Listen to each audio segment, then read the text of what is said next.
Marc Marquez mengakui kesalahannya, sehingga menabrak Miguel Oliveira di MotoGP Portugal. Ia terima dengan hukuman yang dijatuhkan stewards. Marc Marquez terlibat insiden di MotoGP Portugal, Minggu malam WIB. Di putaran ketiga, ia menyenggol Jorge Martin lalu menabrak Miguel Oliveira.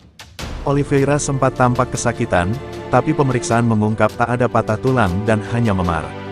Sementara Marquez malah diduga mengalami retak tulang tangan akibat benturan dengan Martin.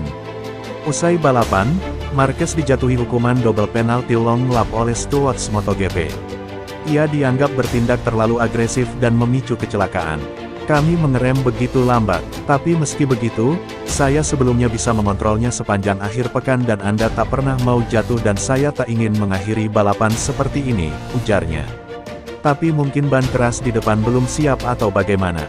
Tapi kalau Anda melihat saya keluar dari tikungan 1 dan 2, saya jauh dari mereka, bahkan enggak dekat dan tak berpikir untuk menyalip. Ya Anda bisa menjelaskan banyak hal tapi pada akhirnya, memang kesalahan saya yang membuat pebalap lain crash. Jadi saya telah dihukum dan saya berhak mendapatkannya, pungkas pebalap asal Catalunya tersebut.